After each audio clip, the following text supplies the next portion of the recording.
মুসলমান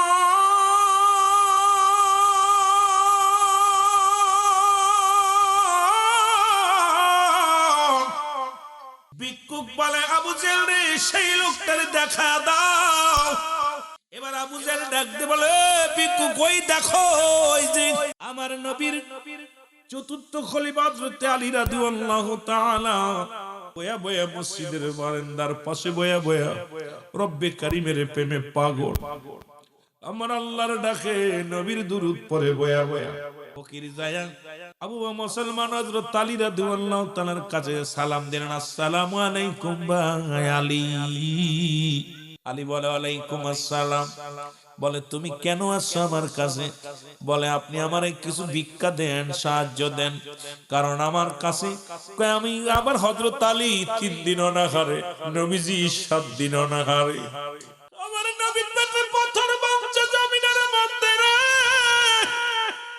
রহমতের নবী খোদার যন্ত্রণায় পেটে পাথর লাগাইছে রে।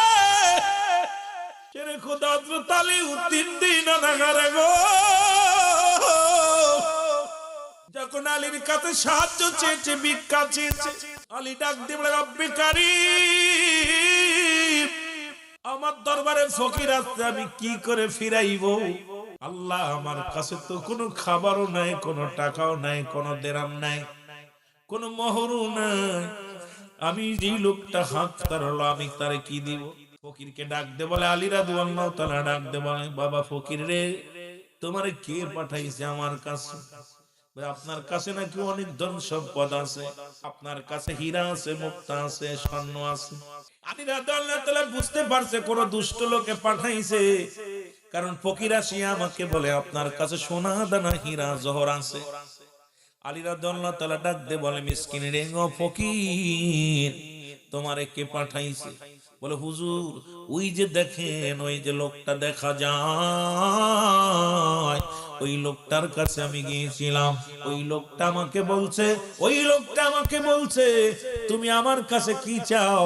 ওই মুহাম্মাদের অনুসারী, আমার মুহাম্মাদুর রাসূলুল্লাহ সাল্লাল্লাহু আলাইহি ওয়াসাল্লামের অনুসারী, ওই খের খোদা হযরত আলী বসে আছে, যাও ওর কাছে ধন সম্পদ আছে, ওর কাছে অনেক সম্পদ আছে, টাকা আছে, জহর আছে, সোনা আছে, রূপা আছে, যাও তোমাকে প্রাণ ভরে দিয়া দিবে।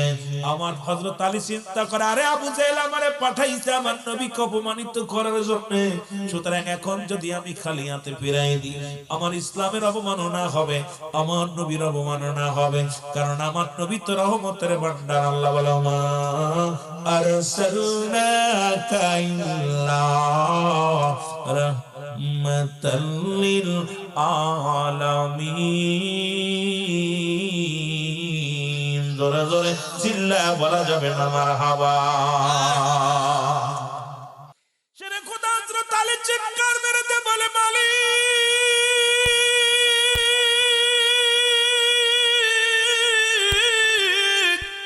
এই ফকির লোকটার যদি আমি বিদায় করে দিই রে,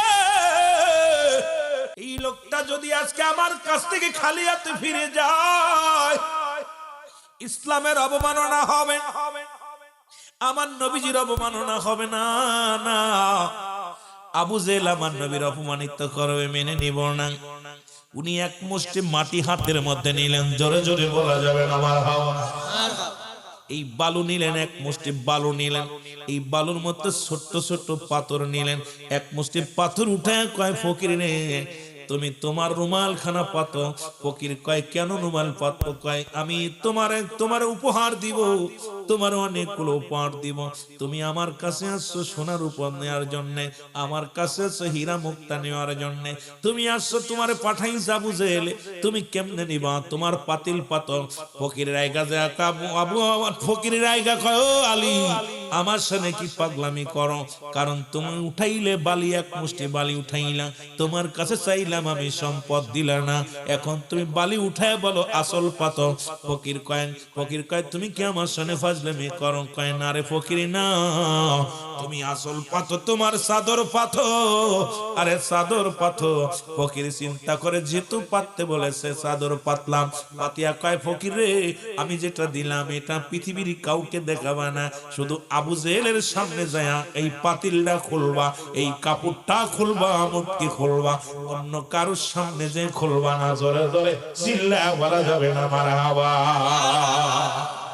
আলী রাদিয়াল্লাহু তাআলা ডাকতে কয়, ও ফকির, তুমি চাদর পাথরে। হযরত আলী এইবার মাটিগুলো নিয়া নবীর উপরে দুরূদ পড়ে রে। মারহাবা বলেন না। ও বাতিলের দলেরা শোন, নবীর দুরূদের হাকিকত, নবীর প্রেমের হাকিকত। মুসলমান হযরত আলী 3 বার দুরূদ শরীফ পড়লেন। দুরূদ শরীফ পড়ে ডাক দেখে, আল্লাহ তোমার হাবিব অপমানিত হবে, তোমার হাবিবের অনুসারীরা অপমানিত হবে।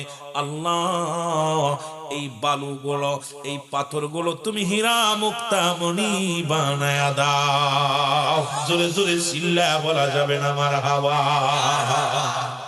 আমার বাবার আজকে রিয়াজুল জান্নাহ বেহেশতের বাগান। যদিও রাস্তা নেই, আমার আগের ভাই বলেছে আফজাল হোসেন ভাই, আমি বলি শোনো, রিয়াজুল জান্নাহ বেহেশতের বাগান আগে হলো বেহেশত, তারপরে হলো বাগান। এই জান্নাতের বাগানের বড় দাম। এই বাগানে নবীর আশিকরা জানের কত দাম, নবীর প্রেমিকেরা জানে কত দাম, এই দুনিয়ার মানুষ বুঝবে না। এবার যখন মুষ্টি নিয়ে হযরত আলী রাদিয়াল্লাহু তাআলা বালু দিয়ে দিলেন, এইটা নিয়ে আবু জেহেলের সামনে চলে গেলেন। আবু জেহেলকে ডাকতে কও, ফকির তোমারে কি দিছে ওই মুহাম্মাদের অনুসারী হযরত আলী কি দিছে একটু বলো। বলে দেশে দেখো আমারে দিছে, চাদর উপরে দিছে। আবু জেহেল তাকায় দেখে চাদরটা ভারী ভারী দেখা যায়। ওরে ডাকতে ডাকতে কয়, ফকির রে, ও ফকির,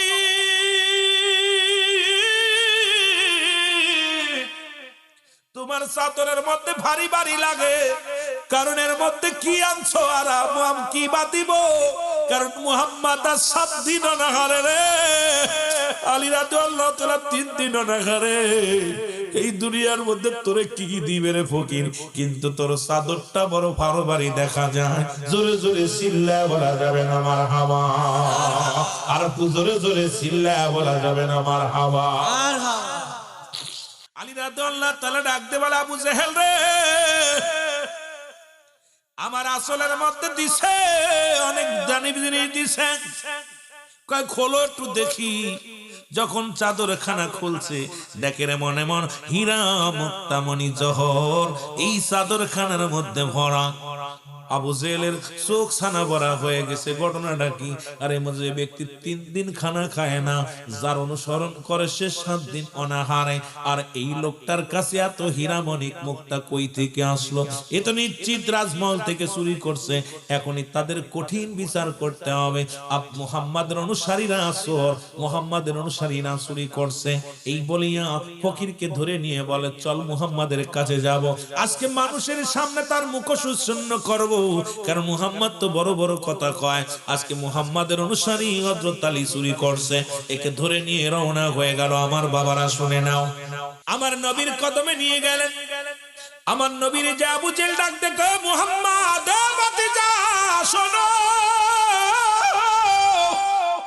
বাতিজা রে, আমি তোমার কালেমা পড়ি নাই ঠিক আছে, তোমার আমি অনুসরণ করি নাই ঠিক আছে, তবে তোমার অনুসারীরা যে এই জমিনের মধ্যে বড় চোর, এই রামণিক মুক্তা জ্বর চুরি করছে, এটা আবার ফকিরে আসল ভরে দিছে, এই না চাদর ভরে দিছে। আমার নবীজি আলীর দিকে তাকায়, আলী রে, ঘটনাটা কি একবার বলো রে আলী। আলী বলি, ইয়া রাসূলুল্লাহ, ইয়া হাবিবাল্লাহ, কোন ঘটনা না নবী গো। আমার নবী কালী রে, সত্য উচ্চারণ করো। এবার নবীজির সামনে আলী দাঁড়ায় গেলেন। এবার ওই ফকিরও দাঁড়ায় গেলেন। আমার নবী ডাক দে বলে, ফকির রে, বলো কি হয়েছে, আমার কাছে বিস্তারিত বলো। ফকির বলে, ইয়া রাসূলুল্লাহ, ইয়া হাবিবাল্লাহ, নবী গো, আমার ঘরের মধ্যে কোনো খাবার নাই, ঘরের মধ্যে কোনো খানা নাই। আমার ছোট ছোট ছেলে মেয়েরা ক্ষুধার যন্ত্রণায় ছটফট করে, ছোট ছোট ছেলে মেয়েরা কান্নাকাটি করে। ইয়া রাসূলুল্লাহ, আমি বাবা হয়ে সন্তানের কান্না সহ্য করতে পারি না। পৃথিবীর এমন কেউ কি আছে রে সন্তানের কান্না দেখে নীরব থাকতে পারে? যে বাবা পৃথিবীর সবচাইতে নিষ্ঠুর, সেই বাবার সামনেও যদি সন্তানের চোখের পানি পড়ে, পড়ে ওই বাবা সইতে পারে না। জোরে জোরে চিল্লায়া বলা যাবে না ঠিক কিনা? ওরে আমি যদি যাই গো মারা, আমি যদি যাই গো মারা বিদেশের মাটিতে, লাশটাই আমার পৌঁছাই দিও মায়েরি কোলেতে। রে লাশটাই আমার পৌঁছাই দিও মায়েরি কোলেতে। ওরে আমি যদি যাই গো মারা, আমি যদি বিদেশের মাটিতে, লাশটাই আমার পৌঁছাই দিও মায়েরি কোলেতে। রে লাশটাই জন্মের পরে যে কোলেতে রাখছে আমার মা,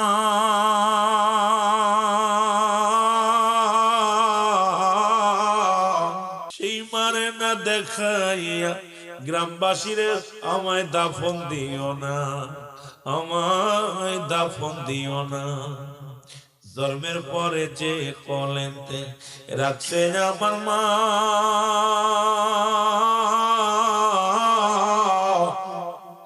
সেই মারে না দেখাইয়া আমায় দাফন দিও না, আমায় দাফন দিও না। মায়ে মুখটি একবার দেখলে পারে, মায়ে মুখটি একবার দেখলে পারে শান্তি পাবো কবরে। লাশটাই আমার পৌঁছাই দিও মায়েরি কোলেতে। রে লাশটাই আমার, আরো জোরে জোরে বাজানেরা ধর্মমন্ডলের বাবারা বলেন, লাশটাই আমার পৌঁছাই দিও মায়েরি কোলেতে। বলো লাশটাই আমার। এই জগতে মায়ের মতো নাই কেউ আপন,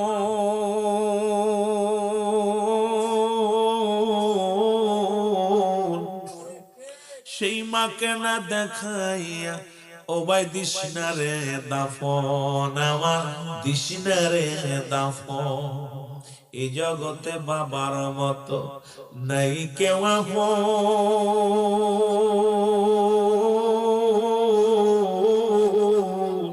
সেই বাবা মাকে না দেখায়া আমার পড়াশোনার কাপন, তোরা পড়াশোনার কাপন।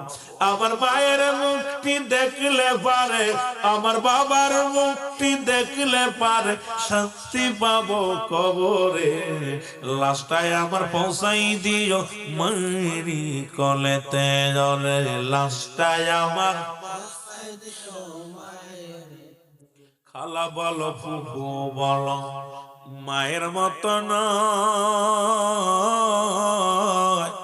তুমি চাচা বলো মামায় বলো, তোমার চাচা বলো মামায় বলো, তোমার বাবার মতো নয়। যতদিন মা থাকবে ধরায় কাঁদবে সন্তানের আশায়, যতদিন বাবা থাকবে ধরায় কাঁদবে সন্তানের আশায়। ও মায় হস্ত তুলে করবে দোয়া, মায়ে হস্ত তুলে করবে দোয়া, নাজাত দামর সন্তান রে। বাবা হস্ত তুলে করবে দোয়া, বাবা হস্ত তুলে করবে দোয়া, নাজাত দামর সন্তান রে। ওরে সে মারে না দেখাইয়া পড়াশোনা কাফন। গ্রামবাসী রে, এলাকাবাসী রে, একটা দাবি কইরা যাই। গ্রামবাসী রে, একটা দাবি কইরা যায়। বাবা মা থাকলে আমায় না দেখায় বিদায় দিস না ভাই, তোরা বিদায় দিস না ভাই। ওরে আমি যদি যাই গো মারা, আমি যদি বিদেশের মাটিতে, আমার রব্বি কারিম তো শিখাতে রব্বির গামা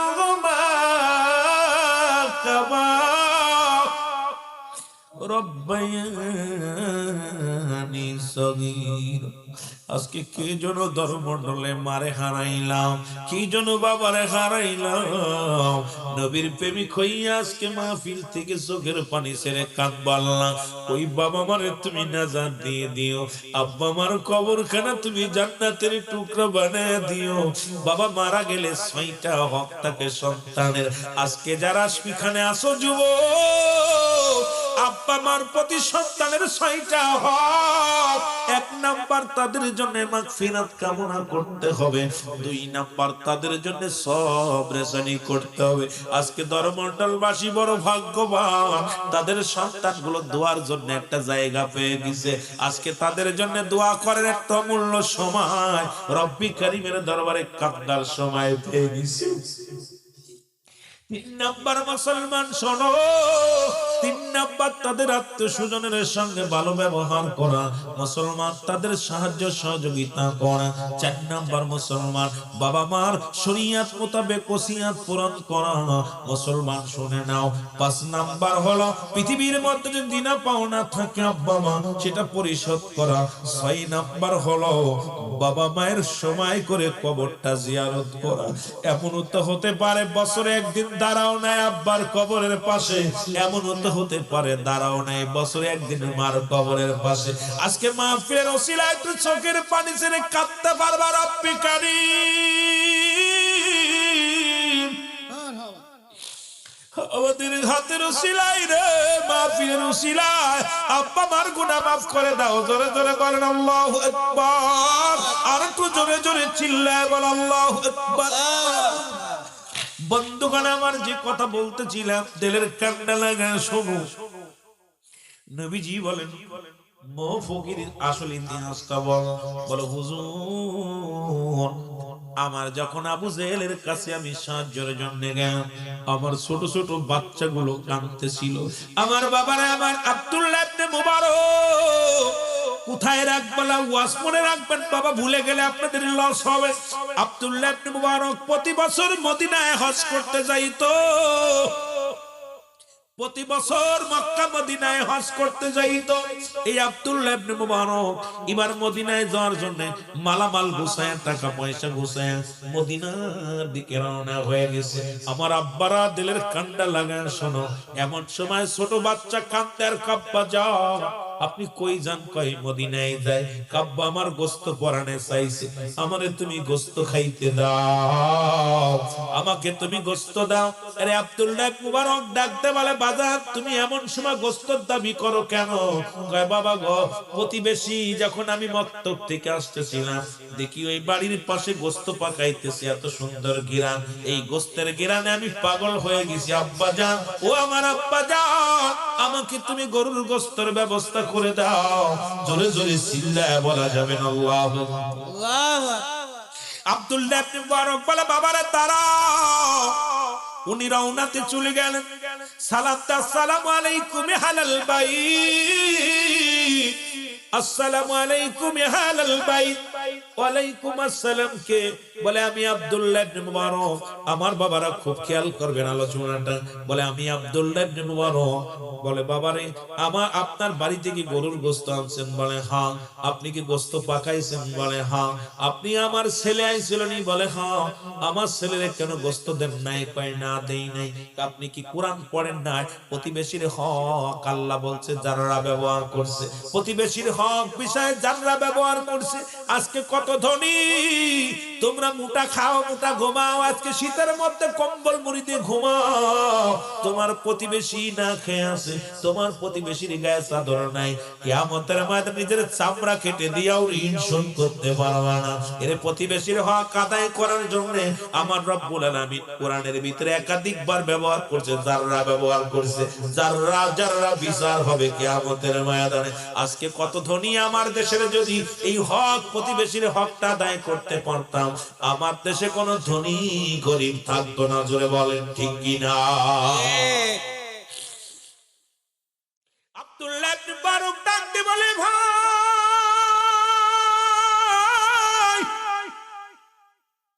তোমার ছেলে আইছিল ঠিকই, আমি দেই না। বলে তুমি কেন দিলা না, কেন জবাব আমি দিতে পারবো না। বলে শোনো আব্দুল্লাহ ইবনে মুবারক রে, আমার বাড়িতে আজ 5টা দিন চুলায় আগুন জ্বলে না রে, 5টা দিন অতিবাহিত হয়ে গেল।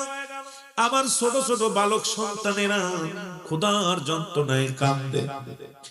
ডাক দে বলে আম্মু খাবার দাও, খাবার দিতে পারি না।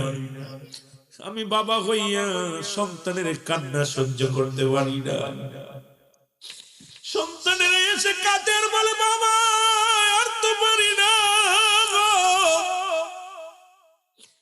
আজ 5টা দিন অনাহারে,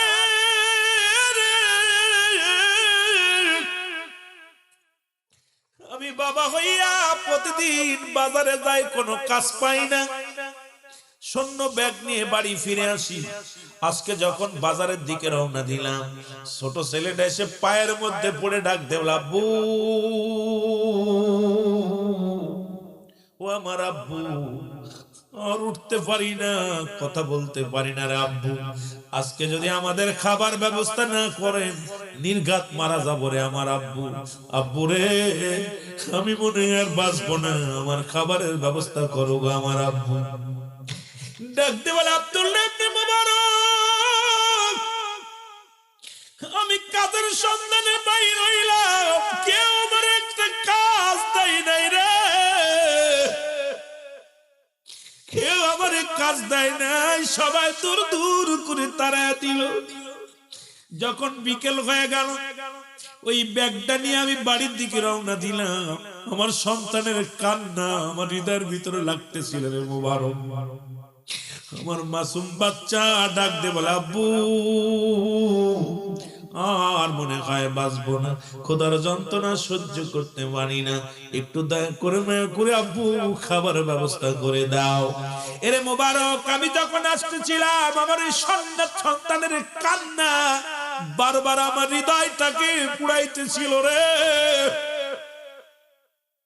আমি কেমন বাবা, সন্তানের আহার জোগাড় করতে পারি না, এইটা ভাবতে ভাবতে যখন আসতেছিলাম হঠাৎ দেখি একটা গরু মরা পড়ে আছে। ওই গরুটার কুকুর শেল খেদা দিয়া গরুর দাপনা থেকে কিছু গোস্ত কেটে আনছি, এটা আমি রান্না করে আমার সন্তানের দিছি। ও মুবারক, তুমি ধনী মানুষ, তোমার সন্তানের এই জন্য দিই নাই, মরা গরুর গোস্ত আমি তোমার সন্তানের দিই নাই, আমার সন্তানদের খাওয়াইছি। এরে মুবারক, আমি কি অন্যায় করেছি? ডাকতে বলে মুবারক, ডাকতে বলে ভাই আমারে তুমি ক্ষমা করে দিও, আমি এতবার আজ করেছি,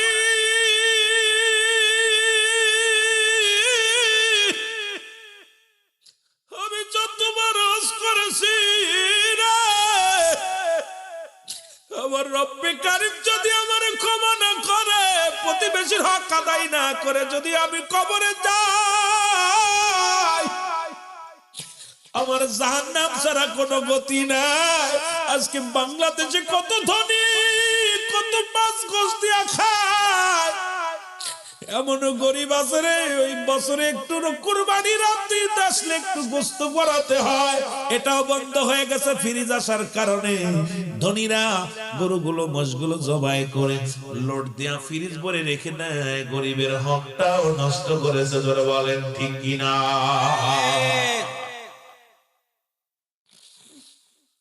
আব্দুল্লাহ ইবনে মুবারক ভাই আমারে মাফ করেন, দাঁড়ান আমি আসতেছি। বাড়ি গেছে, যায় বিবিরে ডাক দে, বিবি তাড়াতাড়ি যা যা আছে গুছাইয়া দাও, আমি মদিনা যাব, মক্কা মদিনায় যাব না।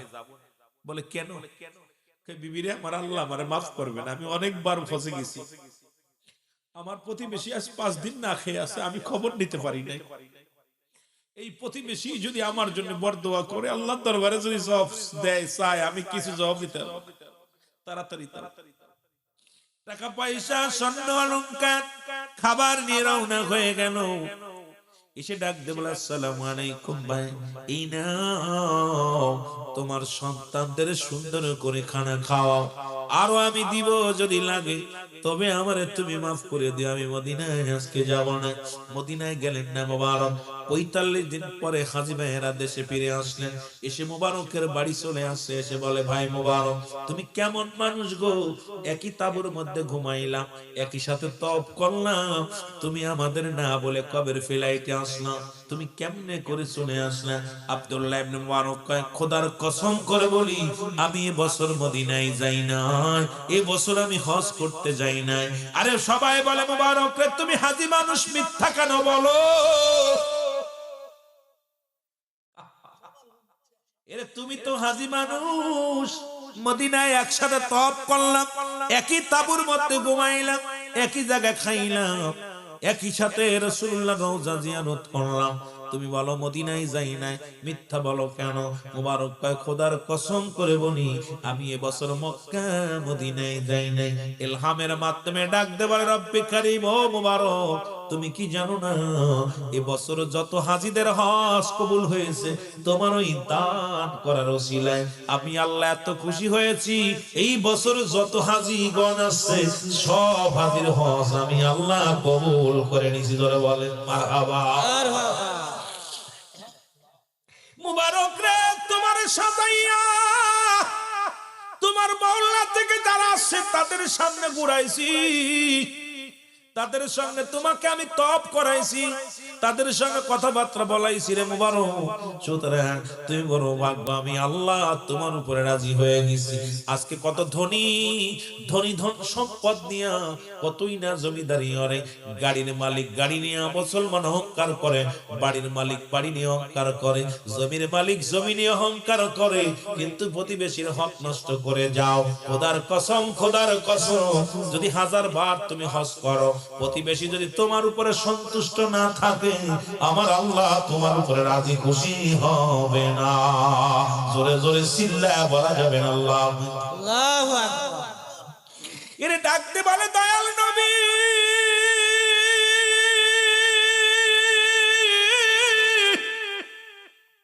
ও মায়ের নবী,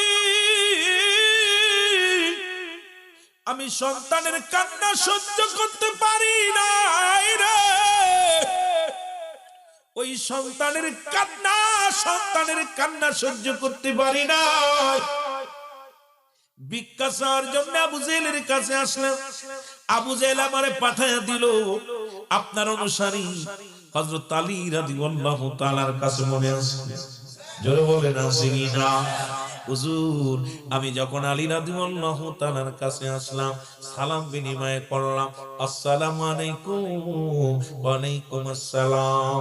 ও ভাই আলী, আপনার কাছে নাকি ধন সম্পদ আছে?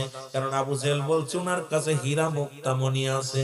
তখন আমি চাইলাম, দেখলাম হযরত আলী উপর দিকে তাকায়া চোখ দিয়া পানি ছেড়ে দিছে, ছেড়ে দিয়ে আমার সামনে এক মুষ্টি বালি দিছে, এই মাটি মতো আমার নিয়া এইটা আমার চাদরের মধ্যে দিয়ে দিছে। ইয়া রাসূলুল্লাহ, ইয়া হাবিবাল্লাহ।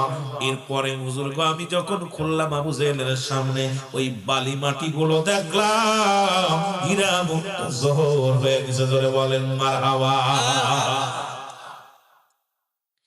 এত তালি বলে, ইয়া রাসূলুল্লাহ, ইয়া হাবিবাল্লাহ, খোদার কসম উনাকে দেওয়ার মতো আমার কিছু নাই নবী গো। আমি এক মুষ্টি বালি নিয়ে আপনার ইজ্জতের দিক তাকাইয়া চিন্তা করলাম আমার নবীর ইজ্জত, আমার নবীর শান, আমার নবীর ইজ্জতের দিক তাকাইয়া আল্লাহ রাব্বুল আলামিনকে ডাক দিয়ে বলেছিলাম, আল্লাহ আমার হাবিবের ইজ্জত যদি নষ্ট হয়ে যায়, এই বেটাটা হীরামণি মুক্তা নেওয়ার জন্য আমার কাছে আসছে, আমি যদি তারে দিতে না পারি আমার নবীর অনুসারী আমি আমার নবীরে গালি দিবে, নবীরে কষ্ট দিবে। আমার নবীর দুরূদ শরীফ পড়ে আমি একটা ফুক মারিয়া ইয়া রাসূলুল্লাহ, তখন ওনার ওই পাতিলে ওনার ওই কিসের মধ্যে চাদরের মধ্যে দিয়ে দিলাম। নবী গো ওখানে কি হয়েছে আমি জানি না, খোদার কসম করে বলি নবী গো ওই বালু যে হীরা মুক্তা হয়েছে আমি কিছু বলতে পারি না। এরে আমার নবী যখন বললেন, বলা পরে এবার ওই ফকির বলে, আবু জেহেল আমি জানতাম তোমার নবী যে আবু জেহেল কয়, এখন দেখি তুমি আসলে আবু জেহেল, কারণ তুমি তো আসলে মূর্খর পিতা।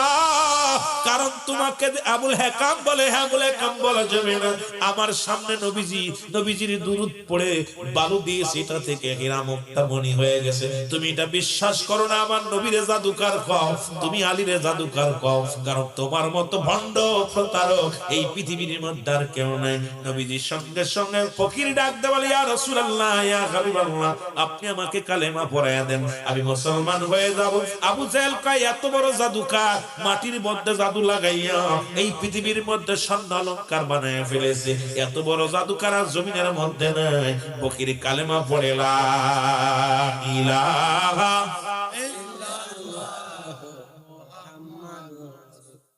সাল্লাল্লাহু আলাইহি ওয়াসাল্লাম, আশহাদু আল্লা ইলাহা ইল্লাল্লাহু ওয়াহদাহু লা শারীকা লাহু ওয়া আশহাদু আন্না মুহাম্মাদান আবদুহু ওয়া রাসূলুহু। জোরে জোরে চিল্লায়া বলা যাবে না মারহাবা।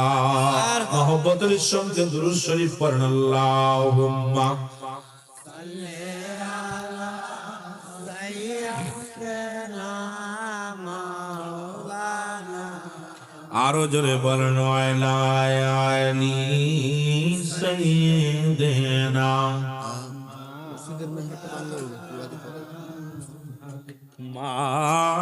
মাদাল্লাহুম্মা। পাশে চেয়ার নিয়ে বসেন, বলেন আর একটু আগায় নাকি বলেন। ওরে আজ না হয় কাল তুমি যাইবা কবরে, যাবার বেলায় দেখবে চেয়ে গো তোমার ছবি রইল পড়ে, যাবার বেলায় দেখবে চেয়ে। আরো জোরে বলেন, আজ না হয় কাল তুমি আজ যাইবা কবরে, যাবার বেলা দেখবে চেয়ে গো তোমার ছবি রইল পড়ে, যাবার বেলায় দেখবে।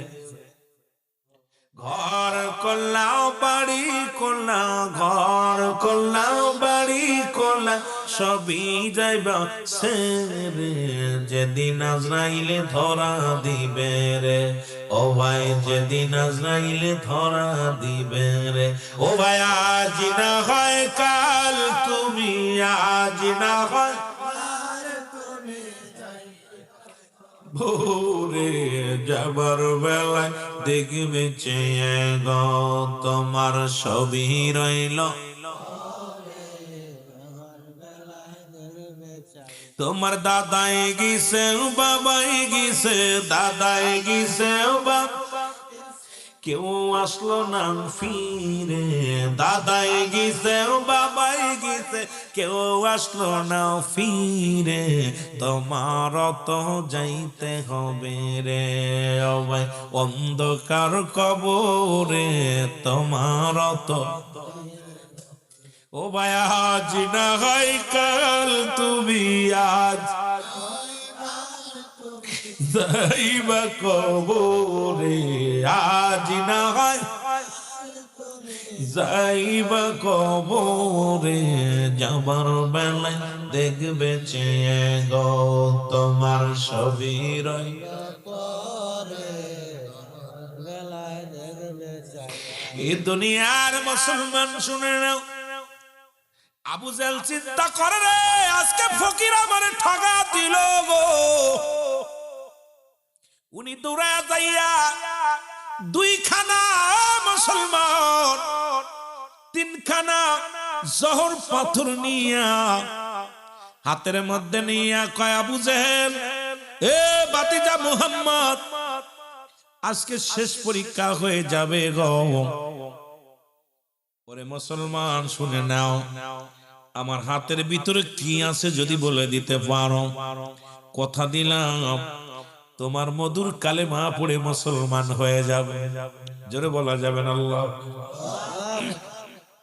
নবীর এক সাহাবী ডাকতে কয়, আবু জেহেল রে, তুই কতবার কসম কাটবি রে, কতবার তুই দুনিয়ার মধ্যে কসম কাটবি? তোর কপালে আর কালেমা নাই, তোর নসিবে কালেমা নাই। যুবক বন্ধুরা রে, আবু জেহেল হাতের মধ্যে নিয়ে 3 টুকরা জহর পাথর নিয়ে, এ মুসলমান শোনো, ডাক দে বলে বাতিদা মুহাম্মদ, ওদিনে তো তুমি আমারে ঠগাইলা, বালু দিয়া তোমার দুরূদ পড়িয়া স্বর্ণ বানায়া ফেলেছে, হীরা মুক্তা বানিয়ে ফেলেছে।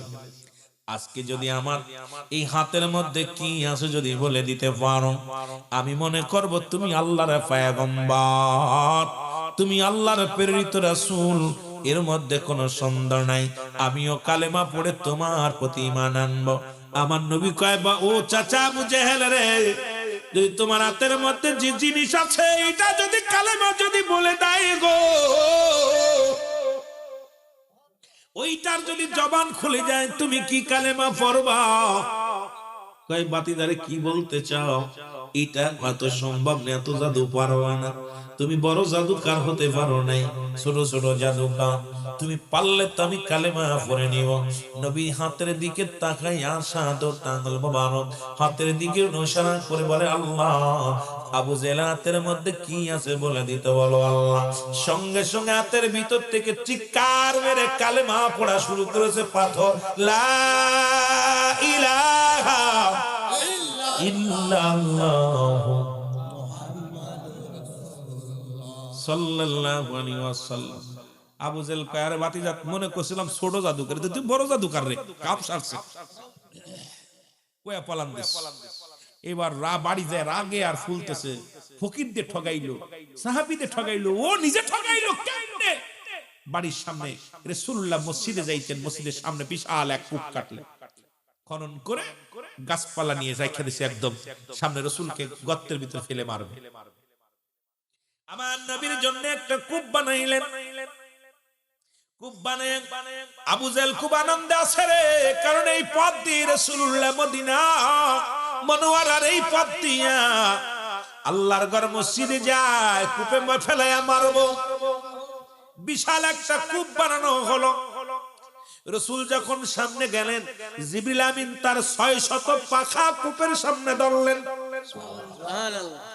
জিবরিল আমিনকে দেখে নবীজিকে সালাম দা, আসসালামু আলাইকুম হুজুর।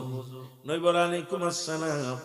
কয় জিবরিল রে, তুমি এত সকালে কেন? কয় হুজুর, আপনার সামনে বিপদ, কারণ এই দেখেন বিশাল কূপ খনন করেছে আবু জেহেল আপনাকে মারার জন্য। আমি আমার নূরের 600 পাখা এই জায়গা ধরে নিছি নবী গো, পাখার উপর দিয়ে আপনি অতিক্রম করে চলে যান। জিবরিল আমিন নূরের 600 পাখা বিছা দিছে কূপের উপর রে, রাসূলুল্লাহ পার হয়ে গেল। জোরে জোরে চিল্লায় বলো মারহাবা, মারহাবা। আবু জেহেল সকালবেলা ঘুম থেকে উঠে চিন্তা করে, মুহাম্মদ তো খাদের মধ্যে নিশ্চিত পড়েছে। আস্তে আস্তে করে চলে গেলেন কূপের কাছে, যাইয়া কূপের ভিতরে দেখে রে, তাকায় তাকায় তো জোরে জোরে জিকির করেন, লা ইলাহা, আরো জোরে,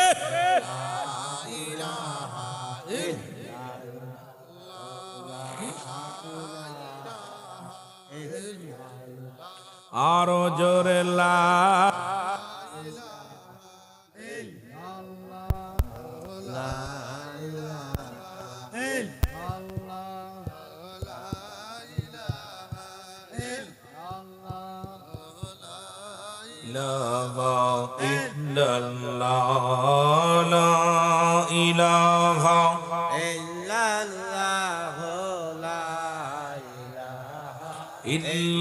ইল্লাল্লাহু মুহাম্মাদুর রাসূলুল্লাহ সাল্লাল্লাহু আলাইহি ওয়াসাল্লাম।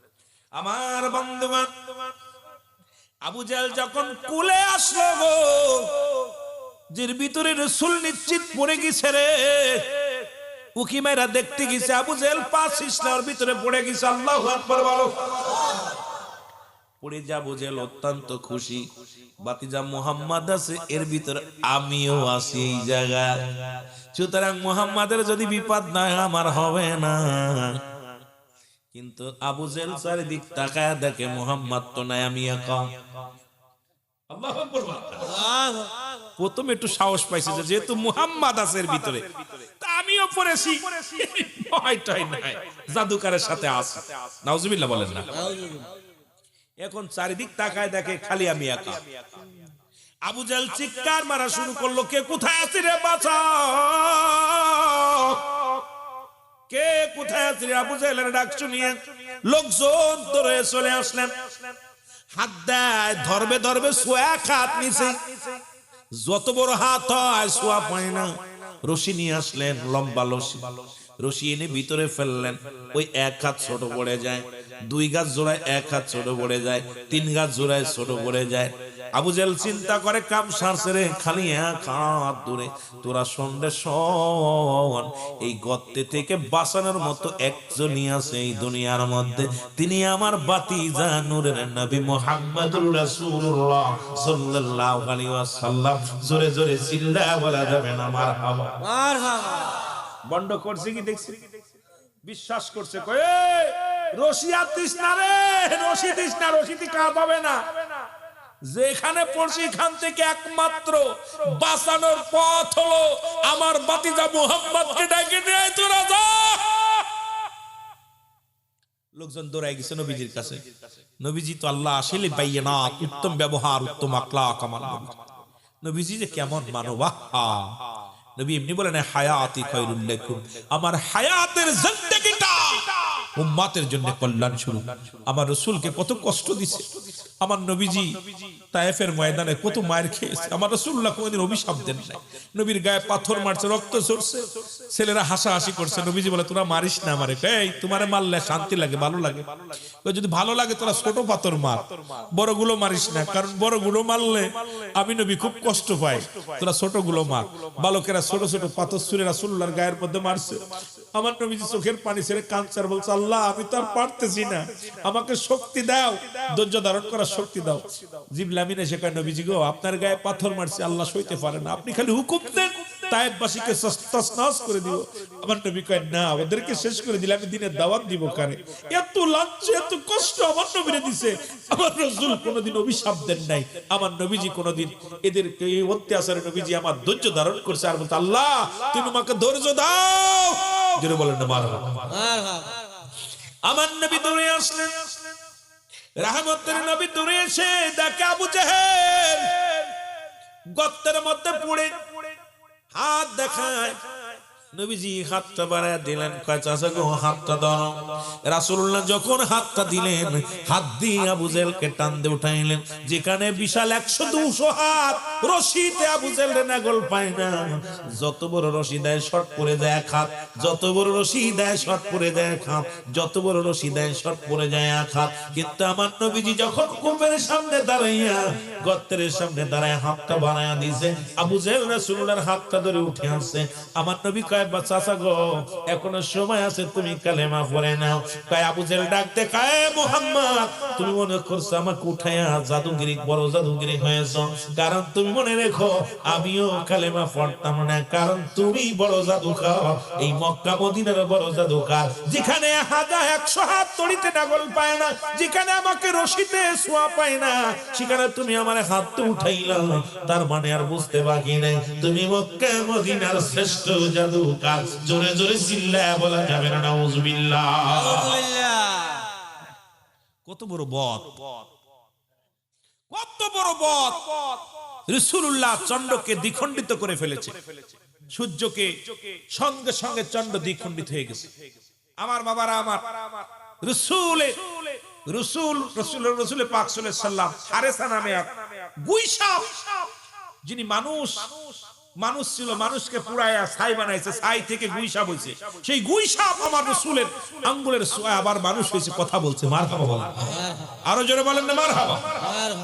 কিন্তু এই আবু জাহেলের গোষ্ঠীরা বোঝে নাই, আমরা সুন্নিরা নবী নবী বলে পাগল হই, আর ওরা আমাদেরকে উপহাস করে আমরা বেদাতি, আমরা নাজায়েজ, আমরা এটা করি ওটা করি। আসলে আমাদের আপনাদের কপাল মন্দ, কারণ এই দুনিয়ার মধ্যে আমার নবী প্রেম। নবী বলেন মায়াতি খায়রুল লাকুম, আমার নবী বলেন ওয়াফাতি খায়রুল লাকুম, আমার নবী দুনিয়া উম্মতের কল্যাণের জন্য, আবার দুনিয়া থেকে বিদায় নিছে কল্যাণের জন্য। যারা বলেন মারহাবা। মদিনা যাইতে পারলাম না, মদিনা না, মদিনা যাইতে পারলাম না, আমি অসহায় তাই এত দূরে রই, আমি অসহায় তাই এত দূরে রই, শুধুই সালাম জানাই, বলো শুধুই সালাম জানাই মদিনা। ও মদিনা দেখতে পারলাম না, বল মদিনা যাইতে পারলাম না, মদিনা মদিনা নাম কত মধু,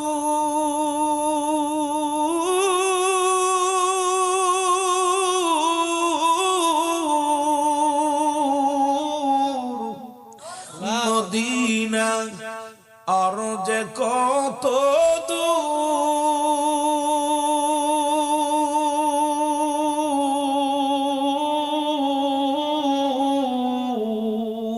ওই মদিনার পথের ধুলি, ওই মদিনার মাখতে পারলাম না, মদিনা মারহাবা বলো না, মদিনা দেখতে পারলাম না, মদিনা আল্লাহ আল্লাহ মদিনা। আমি অসহায় তাই এত দূরে রই, বলো অসহায় তাই দূর থেকে সালাম জানাই, বলো দূর থেকে সালাম জানাই মদিনা। মদিনা দেখতে পারলাম না, মদিনা যাইতে পারলাম না, মদিনা মদিনা নাম কত সুন্দর,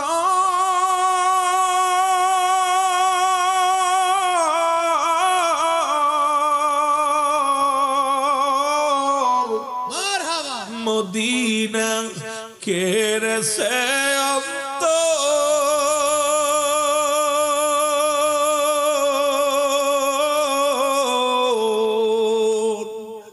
এই ধর্মমণ্ডলবাসীর মনের আশা,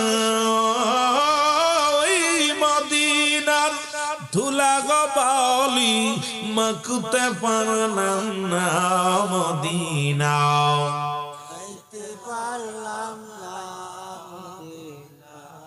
দেখতে পারলাম না, মদিনা যাইতে পারলাম না, মদিনা। এসেছেন যত নবী সকলের ইমাম, সালাম তোমায় গো নবী, হাজারো সালাম নবী, সালাম আলাইকা ইয়া রাসূল, সালাম